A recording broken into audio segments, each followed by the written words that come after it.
Say a very pointed good afternoon to everybody. Very nice to see you all, and thank you for showing up. And in case I forget later, next week we are going to be talking about biosphere reserves with Chris McFarlane. So you might wish to come to that if biosphere reserves is a topic that fascinates you.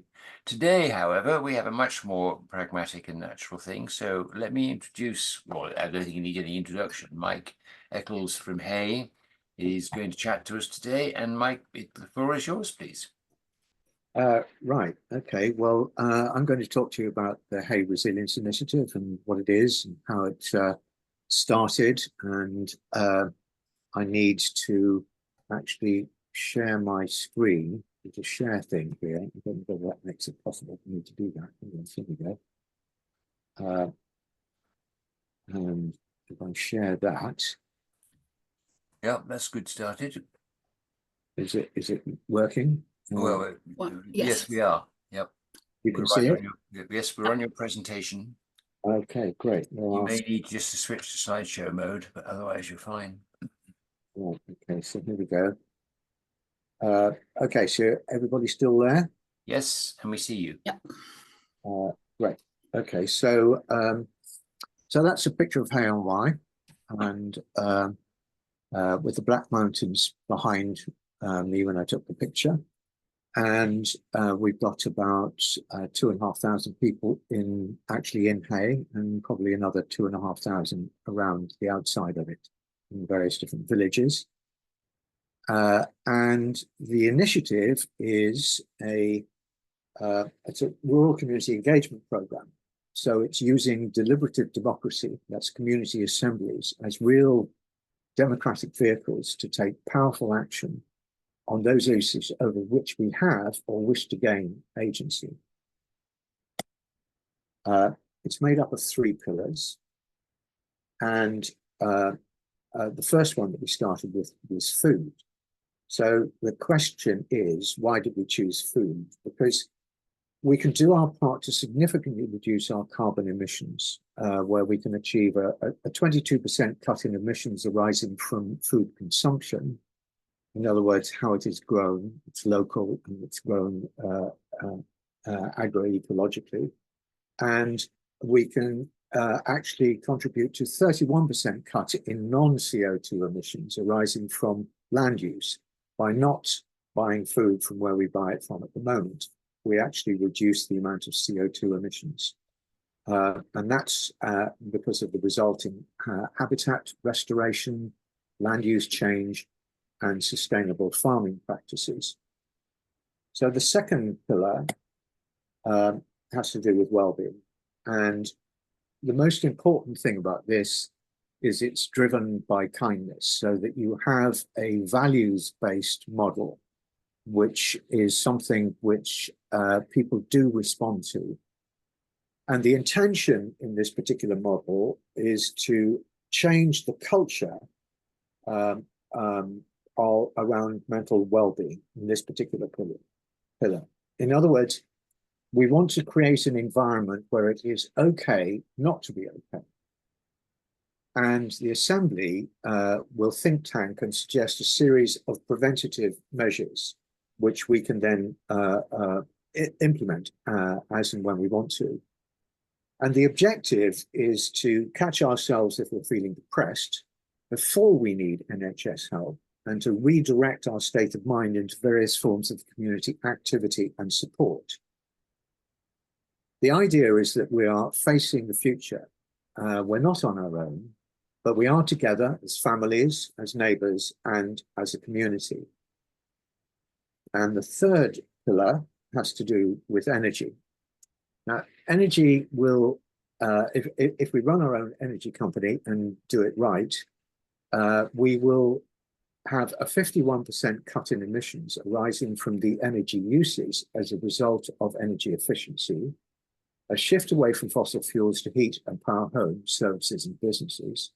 The generation of profit after break-even is reached in 4 to 5 years. And that profit is then available to the community to redistribute wealth and to fund further climate actions, e.g. help with insulation, help with air source heat pumps, reduce the price of food further, or reduce the cost of energy further. And the idea is to ensure that those people at the who are least well off in our community do not have to choose between heating and eating as they have had to do in the past. Now, that's the entire model itself. So you'll see that what this all arose out of Hay Public Library. And that was because Powys County Council wanted to close our library down and had been trying to do that since 2014. And an organisation called Howells, aptly named, Hay on Wye Library Supporters, there were over 400 of them, worked as a pressure group to keep the library open. And it was a political game every year. And in 2019, it looked as though they seriously were going to close the thing down. And I was asked to go down to a meeting because I've got a bit of a reputation for getting involved in things like this. And we discussed it through and decided that what we should do is to actually make Powys County Council our friends rather than our enemy, that we should understand how difficult the decisions were that they were having to make, and that none of us in the room with any sense at all would be a county councillor in Powys, given the financial circumstances they had to deal with. Effectively, they were trying to supply the same amount of services with something like a 40% drop in the amount of income that they had to do it in. You know, it's an impossible situation. Of course, we didn't believe they should be cutting libraries because we believe in libraries, but they have to cut something. And so we thought that if we had a different approach, we could set up a community interest company, which is called haypubliclibrary.org, and we could negotiate a 5-year commercial contract with them. If we had a 5-year commercial contract, we would be able to get more involved in the library and what it did for us. And we would also be able to set up new public library services. And one that we wanted to set up was a service to run community assemblies, so that we introduced deliberative democracy into the heart of our community, another way of doing politics, in effect. And you can see that, you know, you've got the 3 assemblies at the bottom running the 3 different pillars, and it's all held together by a cooperative and a resilience communication team. But before we even began doing this, we had to create a facilitators team. And we had to train facilitators. So that was the next thing. What did we need to be able to do to run our first assembly? Well, the first thing we had to do was to visit local farmers and talk to them and bring them in. Visit every horticultural business in the area already growing food and talk to them. Visit all the retailers and businesses in Hay associated with food delivery. That's greengrocers, restaurants, etc., so that they didn't feel threatened by what was going on. Visit the organizers of the Hay Food Bank and find out more about how that works. Visit the organization of Zero Waste Hay Initiative. They collect food from the local supermarket and give it out 3 times a week, and meet the users of the food bank and the users of Zero Waste, and ensure that we got some of them to come along to this assembly so that we have their voices as well as the voices of the rest of us. And also, we had to meet with Powys local mental health professionals to talk about the mental wellbeing pillar, and find and meet and join every agency working in the food and energy sector in our region. And these are the people that we got involved with. When we started, Climate Cymru had decided, along with Banter, there were 6 of us in the room, and we decided to set up Race to Zero for at least Powys. and it has now been set up for the whole of Wales.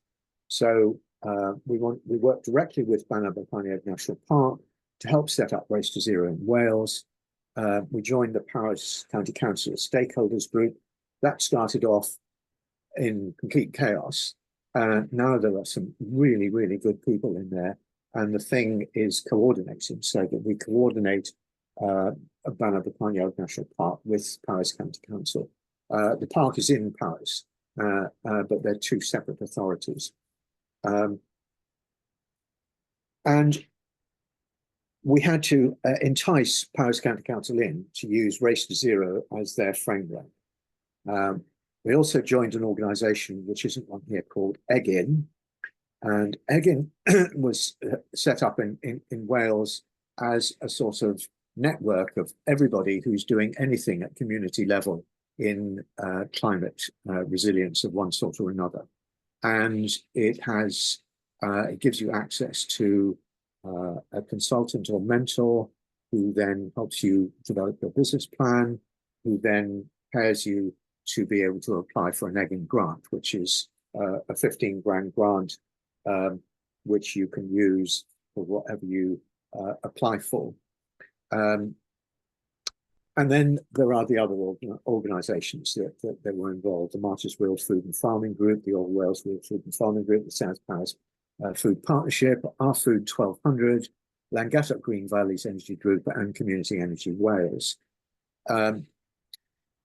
All of that takes a lot of work, because you've got to go to a huge number of meetings. You've got to get to know who the movers and shakers are in your region, because it's one thing to do something, which is fantastic, and there are an awful lot of people doing things in the way of community activities, but there is very little which actually pulls the whole thing together into some sort of strategic organization, so that one strategy fits into another strategy, which eventually gets the whole country to where it wants to get to by 2050. So what have we achieved in 7 months by way of national support? Now, in Wales, we have the Future Generations Commissioner's Office. This was set up in 2015 by somebody called Jane Davidson, who was a minister in the government at the time. And it created a commissioner for future generations, a deputy commissioner, and a whole team of staff. And their job was to look after the interests of future generations in anything that the Welsh government did, which meant that if any bill was being introduced into the Welsh government, or any minister was about to launch a policy of some sort or another, that they had to be notified and their comments had to be looked at. And they had no power and a massive amount of influence in that the politicians, all of them from all the different parties, really respect this organisation, because it is a mechanism by which we in Wales are able to turn our short-term political 5-year period into a long-term political system by ensuring that the long term is always considered in everything that we do. So my first person to get to was Derek Walker, the commissioner. And I happened to be at an event that he turned up to in the Hay Festival, not this year, but last year. And this guy came in, I didn't know who he was, and everybody was sort of fawning around him. So I thought, well, I better go and find out who he is. So when he was leaving, I went out there and had a chit chat with him and asked him who he was. He told me who he was, to which I replied, because the previous commissioner, the first one, was somebody called Sophie Howe. So I said to him, you don't look like Sophie Howe to me. But he had just taken over from him. And so I gave him an idea of what we were doing. And he said, well, if you need some help, get in touch when you're ready. So that was my first ability to do that. He has since come on board and put us in touch with various movers and shakers that we need to get all of this off the ground, so that we have some of the best funders and the best support people. We get a direct introduction to them. If the commissioner rings you up and says, will you come to a meeting? You do. And so that was extremely helpful. The second person that I needed to hit, I didn't even know existed, but I went to a food shocks event in the Senate where Professor Tim Lang from London University, he is the country's expert on food policy. Oh, and by the way, we don't have a food policy in any of the three countries, any of the four countries of the United Kingdom. It's all left to the supermarkets. So we are going to get into trouble as the supermarket supply chains start to break down, which they will as climate change gets worse, and they already are breaking down in certain areas. So Professor Tim Lang came to talk about a policy for Wales. Representatives came from each of the parties in the Senate, and also a number of people who were already interested in the field. And in the afternoon, there was workshops, and one of them happened to be on health. And I thought, oh, that's interesting. I think I'll join that one because I've done a lot of food stuff. And I found myself sitting next to this individual. And Marie told me that she was Deputy Commissioner and Director of Health. And when I gave her a leaflet and told her what we were doing, she said, I absolutely want to come to your wellbeing assembly. And anything I could do to help, get in touch. So that was a great a boon as well. And finally, in the Hay Festival this year, I was asked to do a presentation of a workshop on resilience and food resilience. And it was a 2-hour workshop. Normally, the way it worked is somebody do a presentation, and then the workshop leader, Andy Middleton, would run the workshop for the rest of the 2 hours. When I got down there, they said, "Oh, you'll be co-presenting." I thought, "Oh gosh, I wonder who I'm co-presenting with." And lo and behold, this was with whom I was going to co-present. So I was able to get our model absolutely in front of Jane Davidson. Now, Jane Davidson not only set up the Future Generations Commissioner's Office by creating the Wellbeing and Future Generations Act in 2015, but she has now been tasked by the Welsh Government to lead a commission, in effect, which is called the Wales Net Zero 35 Climate Challenge. And the climate challenge is this: Wales is not going to reach net zero by 2050. We don't know how much longer after that it's likely to reach it, but at the moment the trajectory is it is not going to get there. So Jane Davidson is working out what needs to be done by 2035 for us to get there by 2050. And that will cover every single aspect of the climate challenge. So it's an enormous task. And I'm hoping that what we're doing will be a small footnote in her report, which apparently is coming out next month. And at the Hay Festival, I went to 2 other events at which she was speaking. And at both of those, as a result of our meeting, she mentioned what we were doing and said that this is the sort of thing that needs to be rolled out across Wales. Now, our initiative is really for rural communities, so it doesn't cover everything. We're going to need to do lots and lots of different things in lots and lots of different sectors to make all of this work. So that basically is where we are on the national and the regional level.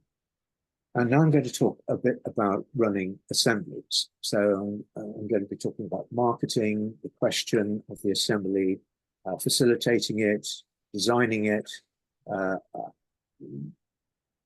a trick I learned about publicity for future use, the metrics we use to measure our success, the follow-through we have to do, and the achievements we've reached so far. So that's basically what I'm going to do for the next section. So marketing our first assembly. The messaging is really important. And I was on a learning curve here because I didn't know about any of this stuff. But Climate Camera ran a session on intrinsic value language and extrinsic value language. So I began to understand that the nature of the words that you use are very important when we're doing publicity. And I know this is all part of copywriting, but it's more than that. If you use intrinsic value language, you appeal to the emotions of people. This is why Brexit happened in this country. And if you use open sentences instead of closed sentences, it makes a great deal of difference. So having designed this thing and done the copywriting, I chucked it all out to my facilitators. There are 40 in that group, and asked them to take it apart and make suggestions about how we could improve it. So between us, we drafted and redrafted until we got where we got to. And the question is, would it work? Did it work?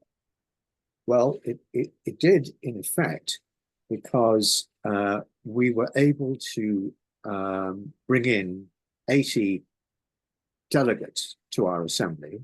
That's as many as we could fit into the room, with 10 facilitators and 10 note takers and 9 staff, which included photography, filmmaking, PA, front of house, and floor person, floor manager. So it did work in that about twice that many, so 160 people would have come to the assembly had we had enough room. And it means that there is a demand out there. And over and above those who were on the waiting list, and of course we captured their names because they're on the waiting list, so we can actually get in touch with them. There were also those who didn't put themselves on the waiting list.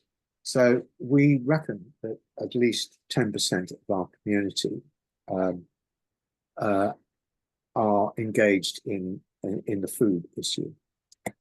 And then it's a question of it's the question that matters, the importance of the question. Our objective was to keep climate deniers out of the room. We weren't really interested in talking to them or engaging with them. This initiative isn't about converting anybody to anything. It's about finding out in the community who supports which particular aspect of what you're doing and bring them in and see where you go from there. So it's not the question we could have asked is, what should we do about climate change? Or something like that. But we didn't. We were much more specific. So you're not going to come to this meeting if you don't already believe that you should support Hay&Y to become as self-sufficient as possible in locally grown food. And in a market town, that's not an easy. That's a really easy sell, because the history of the market town is this. So we know that the local farmers used to come into town on a Thursday in the 50s and 60s and supply all the food into the town. That's how it used to be. So we're asking people to go back to where we were, but do it in a different way. And that resonated in a way such that we got the people in. But the next thing we had to do was work out about facilitating training and so on and so forth. And I was very lucky. I found this particular book and discovered it is the Bible on facilitating. And being a little cheeky, I suppose, I went to the website, discovered that they had not that many, but they had a few online courses, one of which was coming up. And so I wrote an email to Sam Kaner and told him what we were doing, and asked him, told him I wanted to join the course and that we didn't have any money. By the way, the course cost $2,000,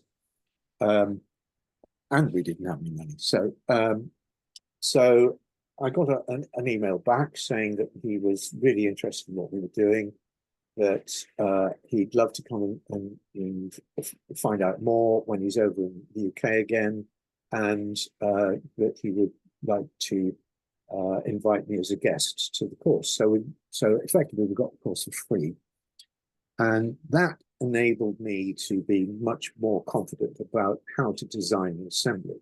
Actually, the third edition doesn't deal with assemblies. I think the fourth edition will.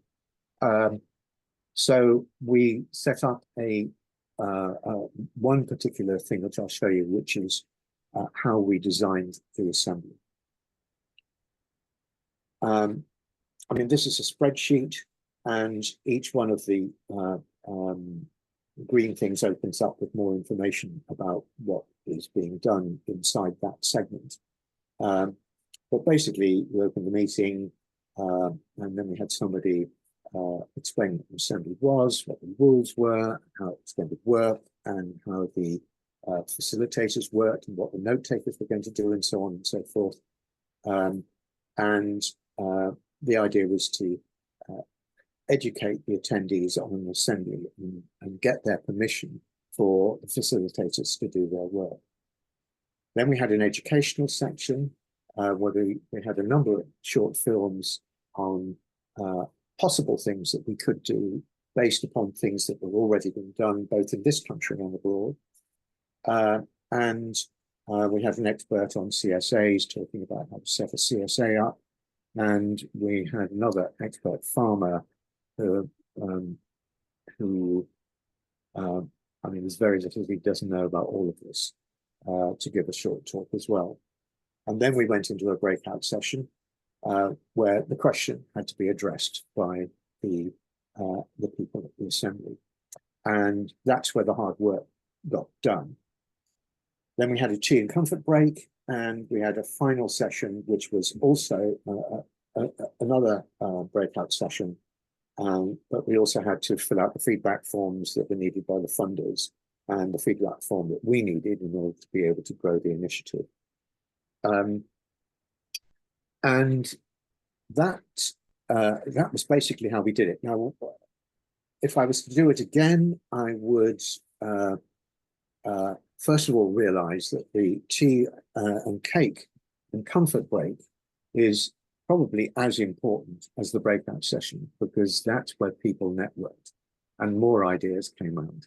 And they were then captured in what I've written here as the segment 6 as the final section. So we will adapt that for the next one that we will run. I mean, if you've never done one of these things before, you're learning on the hoof, basically. And so that was our learning from that. This was the piece of publicity that we got in our local newspaper. Now, it's not that our local newspaper has a wide circulation and a huge number of people are going to be influenced by an article in it. It's more how you use that in the future for other people. And the trick is this, that this article was on the inside of this newspaper. So you take the header of the newspaper and you attach it to your article, and effectively that shows people where it comes from, which is the purpose of it. But also unconsciously it makes people feel as though your article was given much more importance than probably it was. Just a little trick that I learned, which I've used in many other campaigns that I've done. So how do we measure our progress? Well, we do it through three ways, really. We do data analysis. So, for example, on the data analysis, we worked out that 10% of our community were interested in what we were doing. We also got 61 feedback forms. And the feedback forms where people were volunteering skills and resources.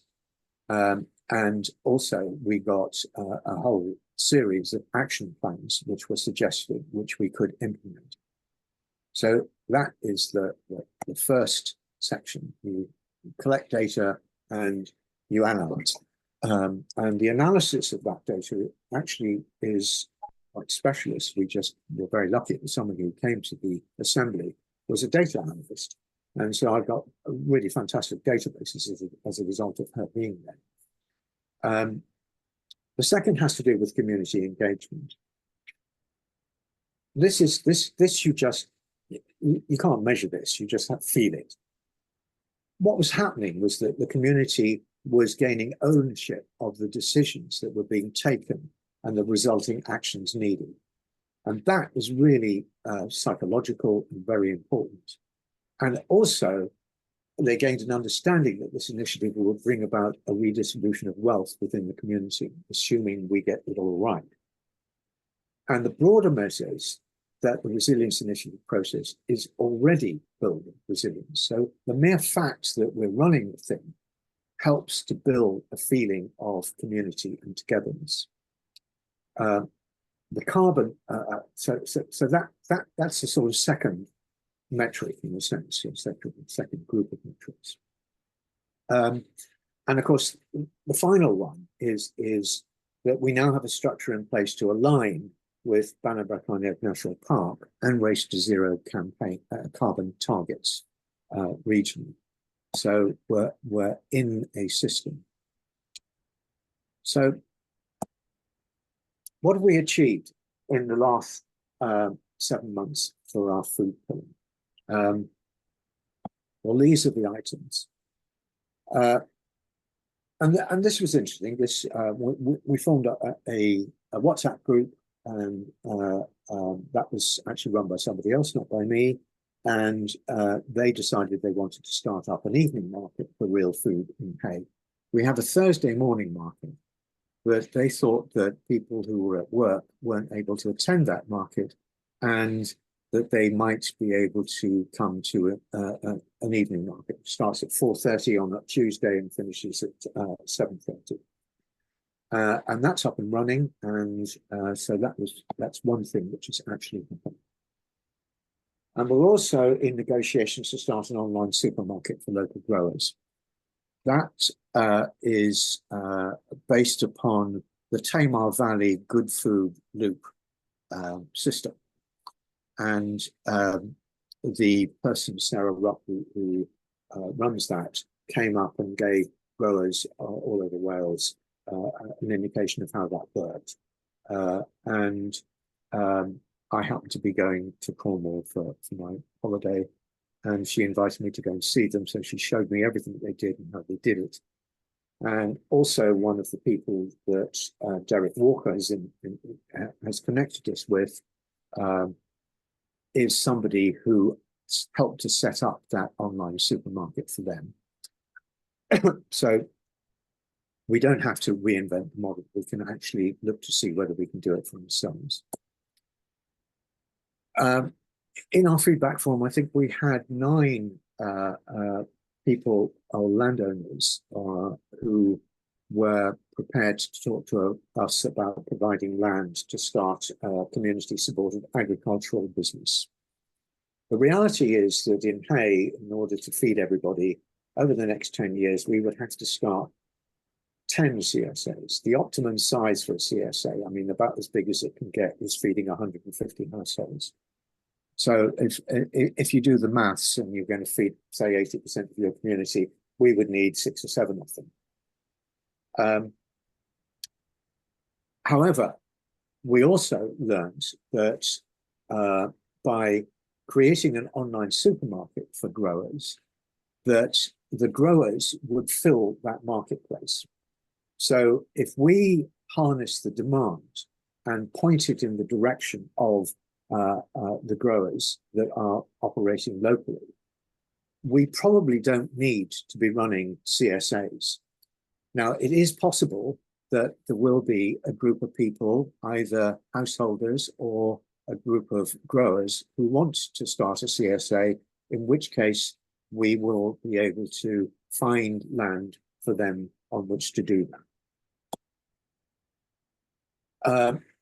We've also created a resource for a library of assemblies. So we've got our film resource, which is cut up into different useful bits for other people to use if they want to in their assemblies.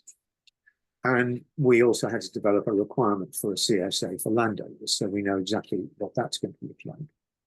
and a methodology by which we capture the learnings in the way in which we organize our assemblies. So we've done all of that. So we now have a database of skill resources from our feedback form and a database of proposed actions. So coming to the end of it all, what exactly is the Community Resilience Initiative? Well, it starts with changing our story. It's a systems change model. And to actually bring about systems change, you have to start telling yourself a different story within your culture. And if you change your story, you'll change your culture. At the moment, we've lived in a capitalist system where all of us are treated as consumers. So we're anonymous consumers within a capitalist system. What this does is this actually emphasizes that we are citizens of a community. And as citizens of the community, we are to be treated in a completely different way than being consumers in a capitalist society. So if we change our story into one where we emphasize that we are citizens in our community and we're going to actually take ownership of those areas over which we feel we need to, given the coming climate catastrophe, which is getting worse and we hope it's going to be resolved, but I don't think it will be. We're all fairly pessimistic about it. But even if it does get resolved, an initiative like this will go a long way to supporting and making our community more resilient. And by the way, on energy, for example, we have a situation where most of our energy comes from sea, wind power in the sea, and it's very, very vulnerable.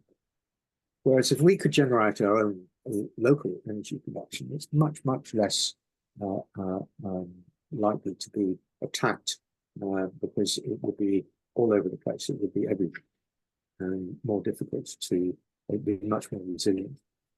We've also got a strategic approach by addressing three issues: food, well-being, and energy. We fit into the national strategic structure. And remember, when we started this, there wasn't a national strategic structure.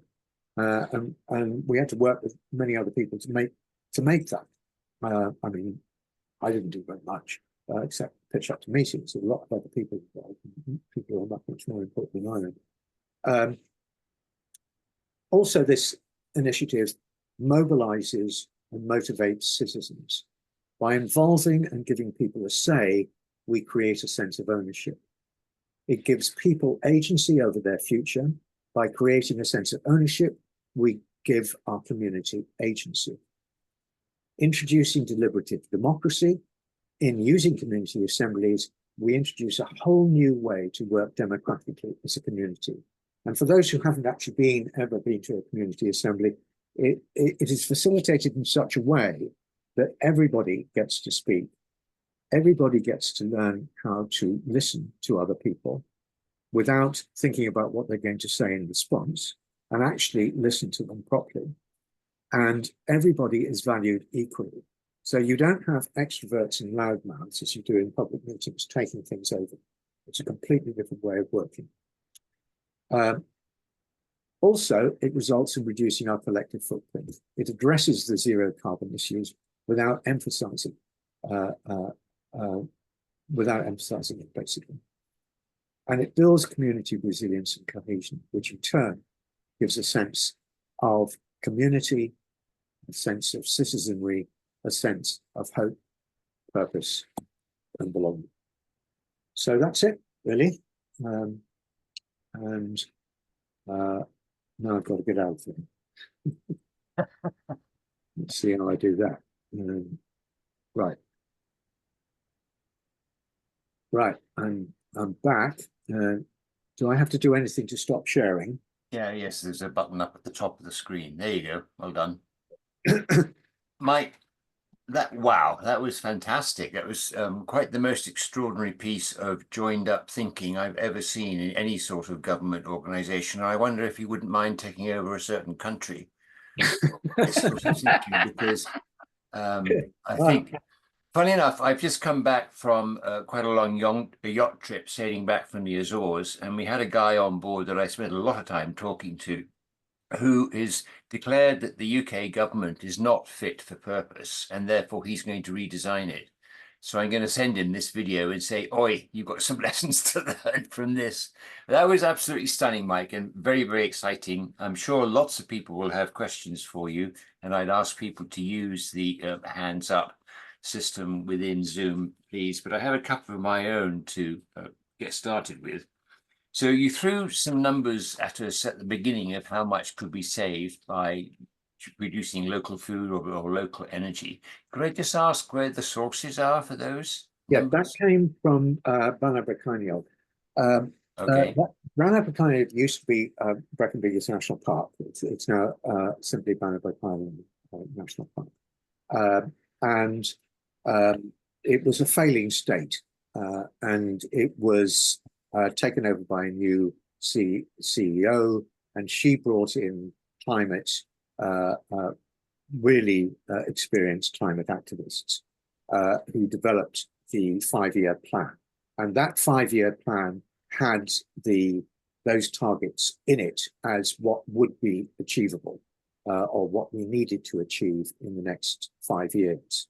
And so I was involved with talking to them, and I was saying, so if we do this, will that apply to us? And they said yes. And they hired some organization to come in and look at everything that was happening in the Brecon Beacons National Park or Banner, and they came up with the figures. So I've literally lifted their figures with their consent, by the way. Okay, well, I think that's one. And one last quick question. One of your slides mentioned that you've created this collection of resources, the films and the numbers and so forth. And is that available for us to have a look at? It could be. I have to tell you, just at the moment, I'm so overstretched that putting those in a way where other people can use them and I can just sort of hand them over, it's going to require a significant amount of more work. And it's something I tend, whenever I do anything, I try and create a trail such that somebody else can improve upon it and repeat it. And I've done that with everything that I've done in the sort of community area. And I've done lots of things in the community area in Hay in the last 25 years.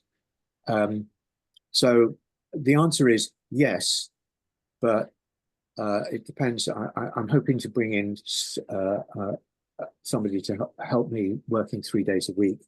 That will then make it a lot easier for me to get that done, and so on and so forth. But although I've got a lot of people who are volunteering and so on and so forth, it's not the same as having somebody who's working on it, because you have them at meetings, you try and get them to do work, and it's really difficult to organize people around that and get consistency in what you're trying to do. So we're out there raising money at them. Wow, keeping track of what you've been doing and leaving a trail is even more joined up thinking. Extraordinary. You're going to be very dangerous in the work to come, Mike. But let me pass on to other people. I'm sure, Liz, you got your hand up first. Would you like to have a go, please? Yeah, thanks, Mike. That was really, really interesting.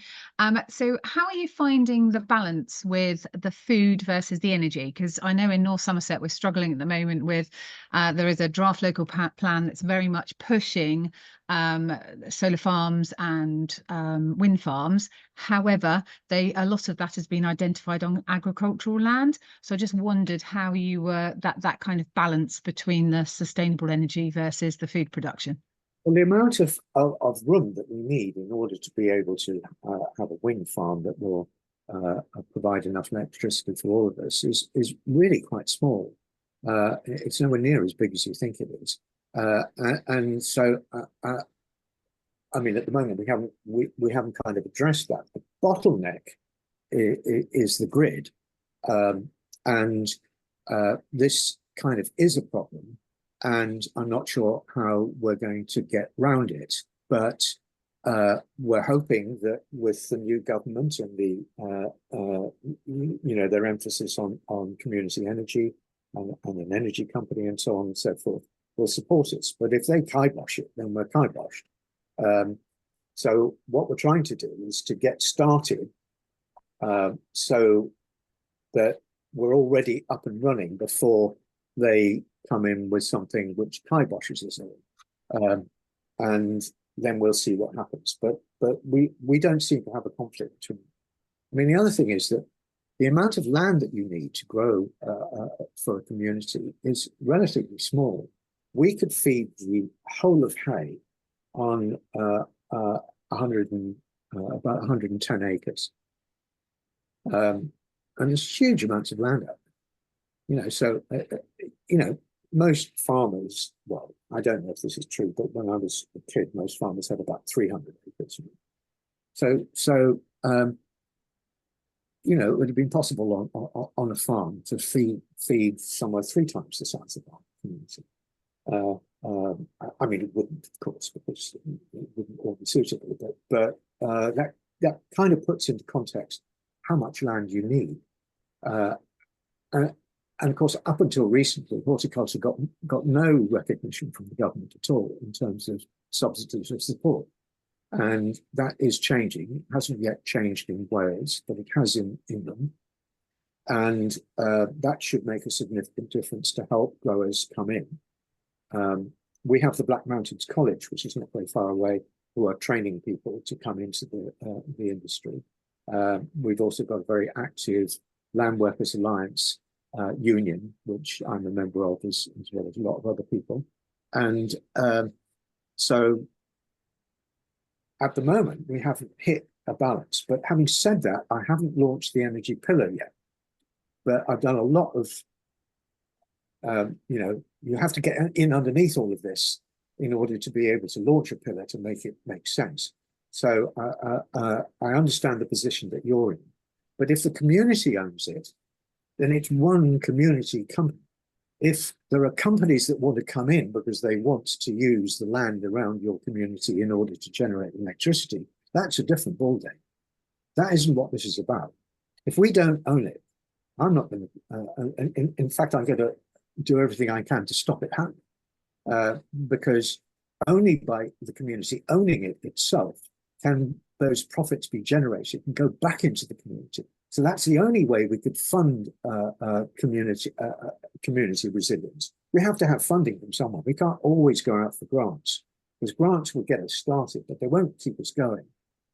So we have to have a financially viable business that will generate enough profit to be able to go back into the community so that this thing works into the future. And of course, we don't know if that's going to happen. Brilliant. Thank you very much. Cara, you're up, please. And you're still, no, you're not muted any longer. Well done. Thanks. Marvellous, Mike. Thank you a lot.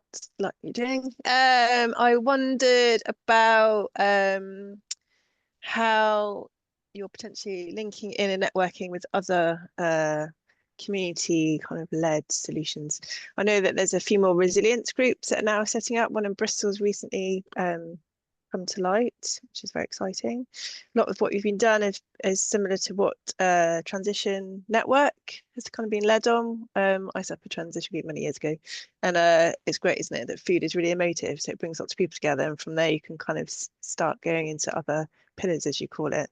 But also One Planet Living for Wales, I wondered whether there was a link in with that, because similarly they've got different tranches around food and energy, all within the kind of setting within the resources that the planet can sustain itself each year, and that to keep surviving, to kind of keep within that. But also wanted to thank you for what you just said about energy and that opportunity to hybridize, that food and energy are not exclusive, they can be inclusive, that both can be produced in the same space if you do it cleverly. So the question was, who am I connected with? Yeah, your networks. I love a network.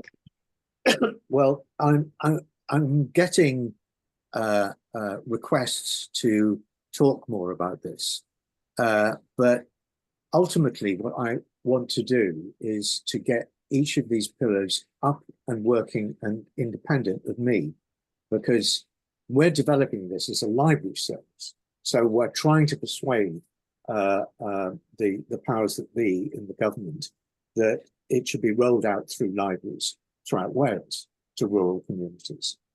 But and I think that will happen.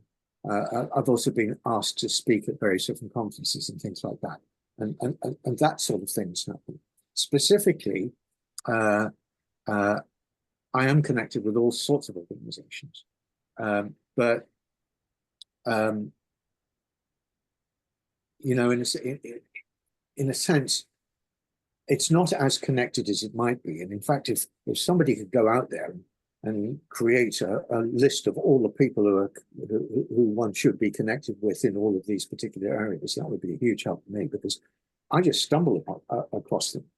You join one organization, you find somebody, you think that, you say, oh gosh, well, we have something in common, we do that. So it's kind of networking rather than knowing everything about what's going on in the country. Sorry. Yeah, for sure. Which I wondered about linking in with maybe One Planet, whether they've already got kind of groups of people. I haven't. So it's One Planet Wales, is it? Yeah, One Planet Living. They're kind of quite inspiring in terms of what they're trying to do, and embed it into policy as well, which is obviously challenging. So I'm not sure how successful it's being, but yeah, looking at housing, energy, food,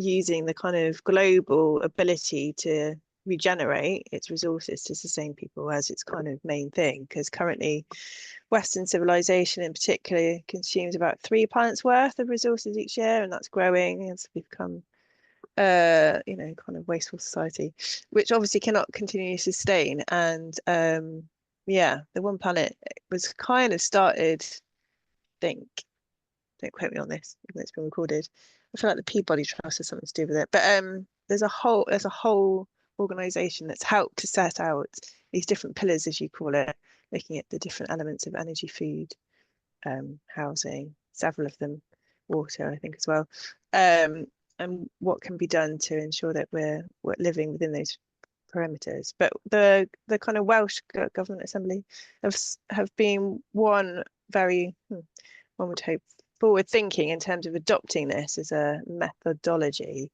of which One Planet Wales is kind of quite inspiring if that can be embedded into the outcomes through policy in particular. Yeah.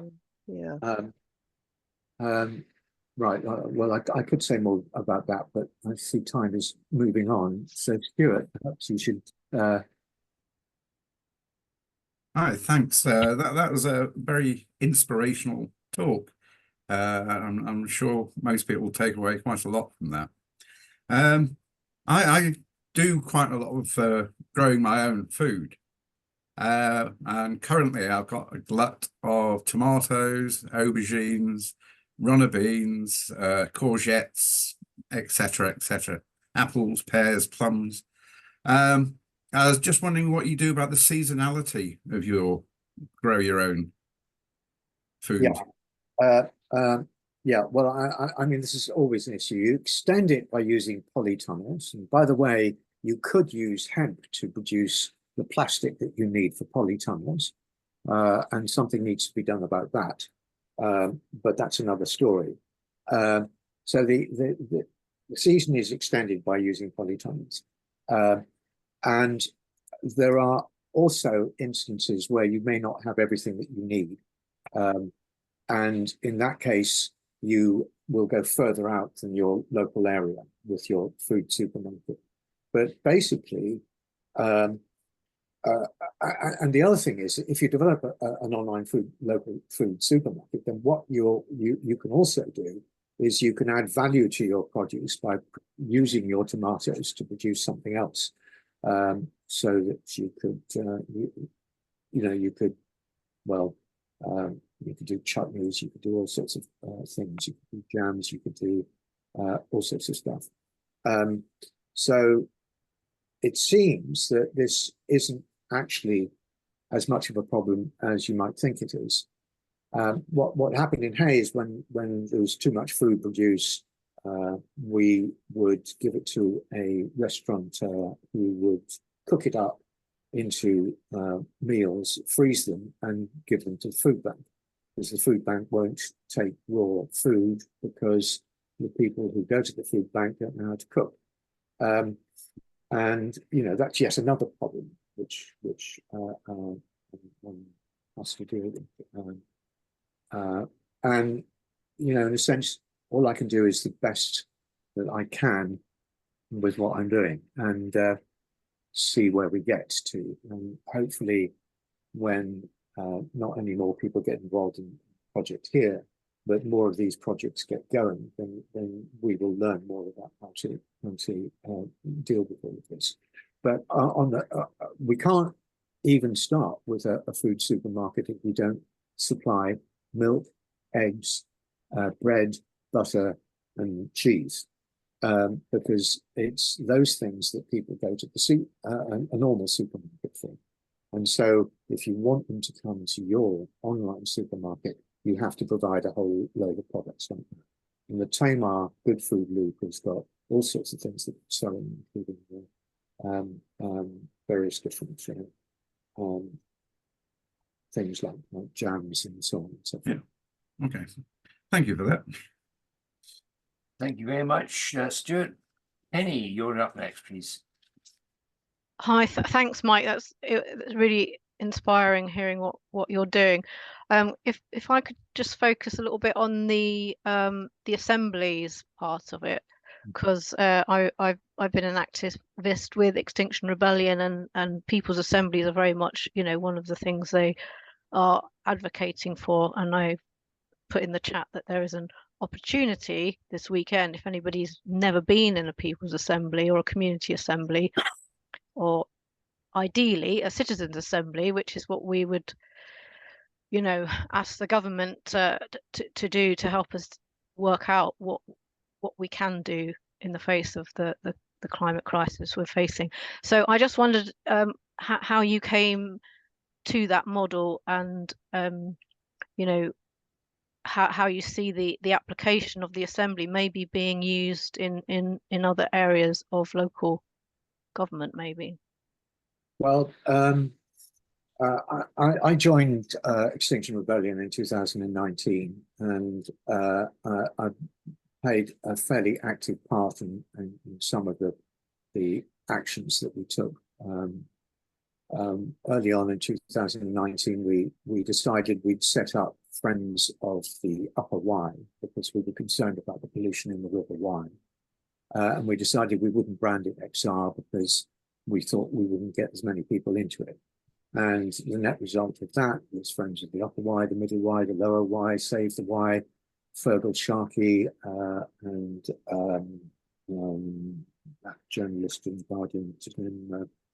Anyway, it doesn't matter. George Monbiot. George Monbiot, that's right. And so he worked with us on all of that, and that started all of that. And of course, because my first experience of XR was at the Byline Times festival in August 2019, where XR took over a third of that festival and ran it assembly after assembly after assembly. And having seen what happened in those assemblies, I thought, wow, this is the way we have to go. And 2 years ago, I co-organized a really big river event, because we can do stuff, or at least XR, as XR had on, we can do stuff that the negotiating bodies and pressure groups can't do. We can close down food factories, we can make a nuisance of ourselves. And we ran a very big demonstration in Hereford. And I mean, I had no idea who would turn up, or if anybody would turn up. And over 150 people turned up at 9 o'clock on Monday morning outside the chicken slaughterhouse in Hereford. But I'd created a website again because I wanted to measure the success of what we were doing. So I created a website which would send a letter to each of the 3 Conservative MPs who'd been sitting on their backsides while all this was happening, and the CEO of Avaro Cargo, who are the main people who have created the pollution in the Wye. And the leaflet was designed to push people towards that website, so that they would send letters to all these people. And I think I was the first person who actually did a diagram schematic of the supply chain. So the leaflet talked about murder in Brazil ends in the death of the wine. And that was something which people resonated with. I mean, they had no idea that when they went into the supermarket and bought their chicken, that this was behind it. And over 600 people went to the website and sent letters out for that. Then after that, we were having a strategic meeting about what we were going to do next, and everybody wanted to rush around and do another action here, there, and everywhere. And I said at that particular, it was a very difficult meeting. There were about 25 people in it, and I was the only one. I said, I think we should go back in our communities, and I think that if we really want to build this movement, we should run community assemblies in our communities, because I know that if I run a community assembly or a series of them, and those achieve something, that if you want, 100 people from Hay to be on the streets at a certain time, I will be able to get them for you, because the community will understand the value both of the organization, Extinction Rebellion, and also of the community assembly. Therefore, they will understand what a citizens' assembly is, and if they've never been to an assembly at all, there's no way. Actually, there's no way anyway, because no politician is going to give up rights to decide policy. But you can use assemblies in order to bring about meaningful action, which will result in agency for communities. So it made perfect sense to come back and do that. And that just happened to be doing at the same time as I'd set up haypubliclibrary.org in order to save Hay Library. And so it made sense to sell Powers this vision of how we could develop the library and provide these services. And the whole thing kind of fitted together. And I thought, wow, this is the way to go. So that's my background into it. But I'm well aware more assemblies. But at the moment, there's the Humanity Project and there's Trust the People.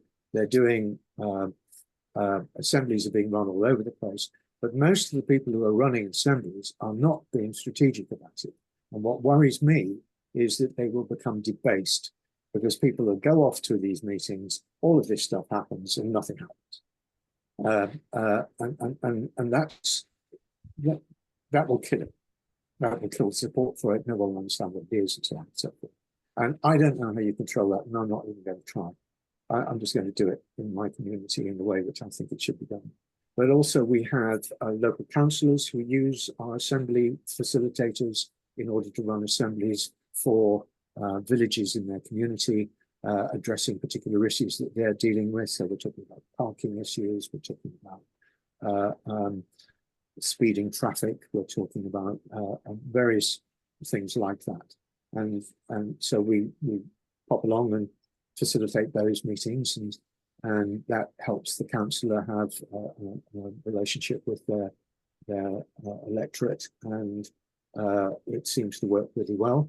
So the demand for our facilitators group is beginning to grow. Can I just one last question? How have you trained your facilitators, or have they come through sort of activism route, or have they come all sorts of routes? Well, all sorts of routes. I mean, we've got a couple of people who run citizens assemblies now, internationally in the group. We use Trust the People and their course. We also developed our own course, and we also use the Humanities Project. They have a course too, and we just get our people to go on those courses and go on them more than once if we can manage to persuade them to do that. And then it's practice after that. Cool, thank you. Well, that was astonishing, reassuring, exhilarating, exciting, and gives us all sorts of. That's too much, Graham. No, I was actually moving up towards saying, Mike, that some of the ideas that you've had, like pulling together the networks, getting people to move towards the same sort of end in culture, is largely what we're hoping to do with the Great Collaboration. So yeah. Your presentation today has just been affirmation for us that we're running in roughly the right direction. Yeah. And as I said, it's very, very uplifting to see that joined up thinking actually does achieve results. It's lovely. So thank you so much for the day. I'm assuming that any other questions would have raised their hands by now, so we're done for the day. I will be putting all of this up on the wiki, so if you want to come back to have a look at it and get re-enthused, that's the place to go to. And if you're interested in biospheres, next week is the place to come to. And there was a question from somebody about doing a biodiversity audit. If any of you have ideas, perhaps you could get in touch with, I can't find actually who it was that asked about it, but there was somebody who asked about a biodiversity audit. It's Amanda, Graham. Okay, well, Amanda, I'm sure somebody will get in touch with you. Thank you all so much for your time. Really good to see everybody, and I look forward to whatever happens next. And Peter, sorry, Mike, really good luck with your community. I'm sure that you're going to spawn a lot of others. Well, I hope so. So Also, just to add, somebody asked if I'm happy to share my email. And yes, if you want to give my email out, that's fine. by all means, just chuck it into the chat now, Mike, and then everyone can see it and pick it up there. Thanks, Mike. Thanks a lot. There's a quick question coming in from Peter. If you want to ask your question, Peter, now is a good time. Okay.